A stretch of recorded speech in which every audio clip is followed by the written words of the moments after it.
আসসালামু আলাইকুম প্রিয় লিসেনার্স, আশা করছি আপনারা সবাই ভালো আছেন। আজকে আমি আপনাদের সাথে ভয়ঙ্কর লোমহর্ষক একটি ভৌতিক ঘটনা শেয়ার করতে যাচ্ছি।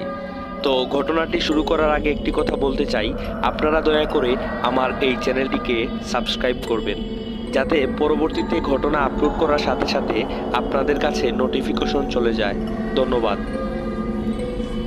তো কথা না বাড়িয়ে আমি সরাসরি ঘটনায় চলে যাচ্ছি। এক লোক রাতের অন্ধকারে একা জঙ্গলের পথ ধরে বাড়ি ফিরছিল। হাতে টিমটিম করে হারিকেন জ্বলছিল।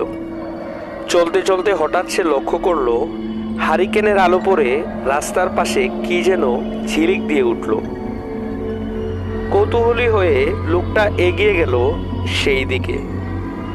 গিয়ে দেখলো এক তরুণী মেয়ের লাশ পড়ে আছে। সে ভয় পেলেও ঠিকই দেখলো মেয়েটির ডান হাতের মধ্যম আঙুলে একটি হীরার আংটি জ্বলজ্বল করছে। একটু ইস্তত করে সে হারিকেনটা পাশে নামিয়ে রেখে লাশের আঙুল থেকে আংটিটা খোলার চেষ্টা করলো, কিন্তু আঙুল ফুলে উঠায় কিছুতেই ওটা খুলল না। লোকটা তখন তার পকেট থেকে একটি ছুরি বের করলো। তারপর সেই ছুরি দিয়ে পুচিয়ে পুচিয়ে লাশের আঙুলটা কেটে ফেললো। ঠিক তখনই রাতের নিস্তব্ধতা ভেঙে কাছাকাছি কোথাও একটা শেয়াল ডেকে উঠল। লোকটা প্রচণ্ড ভয় পেয়ে ওই আঙুল সহ আংটিটি পকেটে পুরে ছুটা শুরু করলো। এক ছুটে বাড়িতে এসে কাউকে কিছু না বলে সে ওই রাতেই চুপে চুপে আঙুল থেকে আংটিটি ছাড়ালো। তারপর আংটিটা লুকিয়ে রেখে আঙুলটা পুঁতে ফেললো মাটিতে। এরপর অনেক দিন কেটে গেছে। লোকটা সেই মেয়েটির কথা প্রায় ভুলে গেছে। এক অমাবস্যা রাতে সে তখন বাড়িতে একা, চারিদিকে শুনশান নীরবতা। হঠাৎ বাইরে দরজার কড়া নড়ে উঠল, খট খট খট। সে একটু বিরক্ত নিয়ে দরজা খুলল। দেখলো দরজার সামনে সাদা শাড়ি পরে এক তরুণী দাঁড়িয়ে আছে। মাথায় ঘুমটা দেয়া থাকলেও তাতে তার রূপ ঢাকা পড়ছে না এতটুকু। লোকটা গদগদ হয়ে প্রশ্ন করলো, কি ব্যাপার, কাকে চান? তরুণী কেমন খসখসে গলায় বলল, ভাই, আমি অনেক দূর থেকে এসেছি, যাব আপনাদের পাশের গ্রামে, কিন্তু এত রাতে অন্ধকারে পথ হারিয়ে ফেলেছি। এদিকে প্রচণ্ড ক্ষুধা পেয়েছে। আমাকে যদি আজ রাতে একটু আশ্রয় দিতেন, একটু খাবার দিতেন। লোকটা যেন এমন সুযোগের অপেক্ষাতেই ছিল। বাড়িতে সে একা, তাই আবার এমন সুন্দরী মেয়ে। সে বলল, আসুন আসুন, কোনো চিন্তা নেই, সব ব্যবস্থা হবে। সে মেয়েটিকে বসতে দিয়ে খাবার নিয়ে এলো। মেয়েটি থালা টেনে খাবার মাখাতে লাগলো।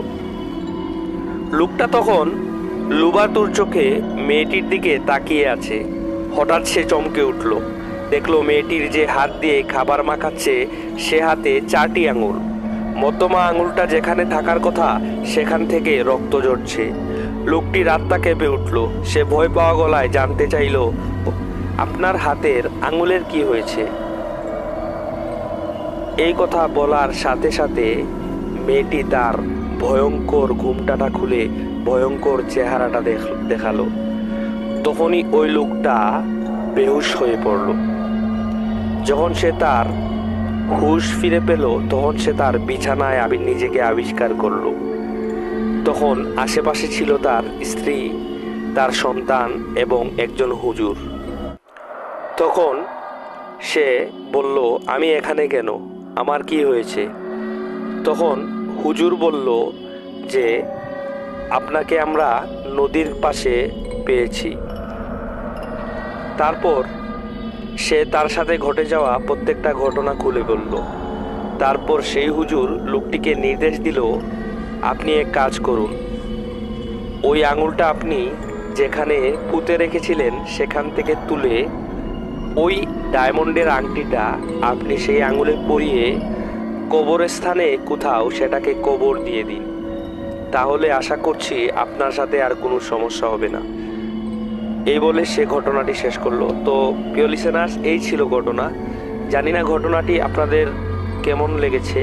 যদি ভালো লেগে থাকে তাহলে আমাদের সাদাত ভূত এফএম উইথ সাদাত ইউটিউব চ্যানেলটি আপনারা সাবস্ক্রাইব করবেন আর কমেন্ট করে জানাবেন ঘটনাটি কেমন লাগলো। আর আপনাদের সাথে যদি ঘটে যাওয়া কোনো ঘটনা থাকে তাহলে সেটি আমাদের পাঠাতে পারেন। তো এখন আপনাদের সাথে আমি যে ঘটনাটি শেয়ার করতে যাচ্ছি, ঘটনাটি পাঠিয়েছেন উজ্জ্বল ভাই। তো তিনি আমাকে যেভাবে ঘটনাটি পাঠিয়েছেন আমি সেভাবেই শেয়ার করছি। আমাদের গ্রামের পাশ দিয়ে একটি কাঁচা সড়ক সরাসরি যুক্ত ছিল ফরিদপুর থানার সাথে। সড়কটা ছিল 3টি গ্রামের কৃষকদের কৃষিজমির মাঝ বরাবর। 1971 সালে মুক্তিযুদ্ধের কোনো এক সময় পাকিস্তানি সৈনিকদের একটি ছোট বাহিনী সেই রাস্তা দিয়ে গ্রামে প্রবেশ করার চেষ্টা চালিয়েছিল, কিন্তু আমাদের গ্রামের সাথে রাস্তাটির সংযোগ সড়কের একটা অংশ কাটা থাকায় তারা গ্রামে প্রবেশ করতে ব্যর্থ হয়। তারা সড়ক বরাবর থানার দিকে এগিয়ে যায় এবং স্বল্প সময়েও তাদের হত্যাযজ্ঞ চালিয়ে যায়। মৃতের সঠিক সংখ্যা কেউ বলতে পারে না, কারণ পাকিস্তানি সৈন্যরা হত্যা শেষে লাশগুলো রাস্তার পাশে একটা গভীর কুয়োর মধ্যে ফেলে দিয়ে যায়।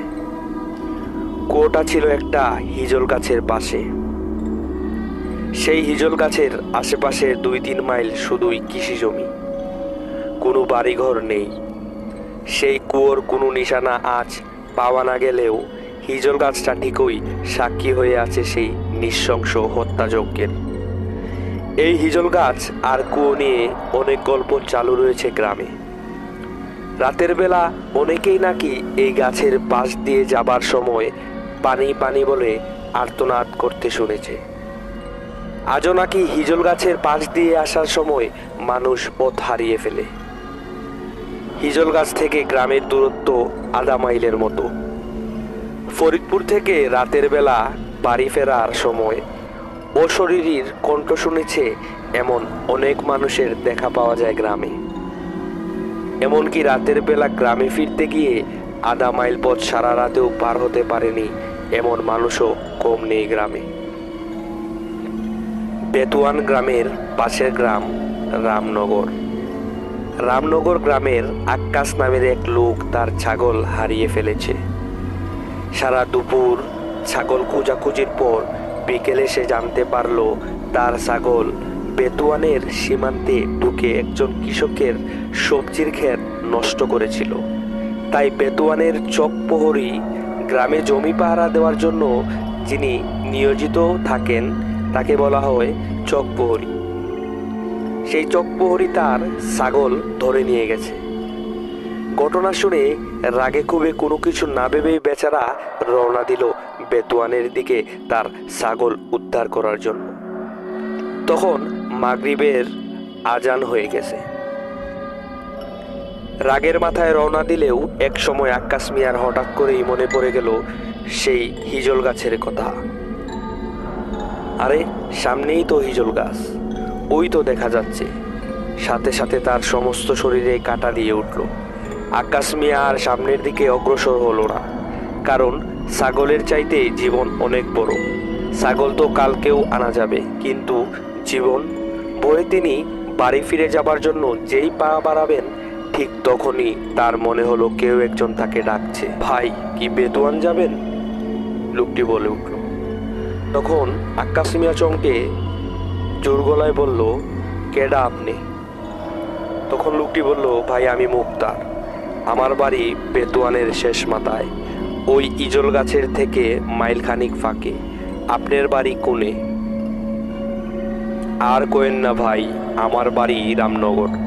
আপনার ঘরে গাঁয়ের চকপহরি আমার বরহি দইরা লিয়া গেছে। সেই বরহি আইনা বাড়ি যাচ্ছিলাম, কিন্তু আজকার যাব লয়, রাইত মেলা হইয়া গেছে। তখন লোকটি বলে উঠল, ওই চিন্তাতেই তো ভাই একা যাচ্ছি না, গেছিলাম আপনাগর গাঁয়ের হাটে। ফিরতি ফিরতি বেলা করা আইল। এখন একা জাতি কেবা জানি লাগতেছে। তার সে চলেন ভাই আমার বাড়ির যাই। রাইত খান থাইকা কালকা বরহি লিয়া বাড়ি যায়েননি। আক্কাস মিয়া দেখলো প্রস্তাবটা খারাপ না। প্রিয় প্রিয় লিসেনার্স, জানি আপনাদের এখানে একটু বুঝতে সমস্যা হয়েছে, আমি আপনাদের জিনিসটা বুঝিয়ে দিচ্ছি। যখন আক্কাস মিয়া তার ছাগলটি আনার উদ্দেশ্যে গিয়েছিল, তখন কিন্তু সে ওই হিজল গাছটি দেখে বাড়িতে ফিরে যাওয়ার সিদ্ধান্ত নেয়। আর ঠিক তখনই একটি লোক তাকে পেয়ে বলল, ভাই কোথায় যাচ্ছেন? তখন আক্কাস মিয়া তার সম্পূর্ণ ঘটনা খুলে বলল যে, ভাই এরকম আমার ছাগলটি ওই গ্রামের একজন ধরে নিয়ে গেছে, আমি সেই ছাগলটি আনতে যাচ্ছি। তখন ওই লোকটি আক্কাস মিয়াকে প্রস্তাব দিল, আচ্ছা সামনেই আমার বাড়ি আছে, আপনি আমার বাড়িতে আজকে রাতটা থাকেন, সকালে না হয় ওই গ্রামে গিয়ে আপনার ছাগলটি উদ্ধার করবেন। তখন আক্কাস মিয়া এই প্রস্তাবটায় রাজি হয়ে গেল। রাজি হওয়ার পর আমি রাজি হওয়ার পরের ঘটনাটা বলছি।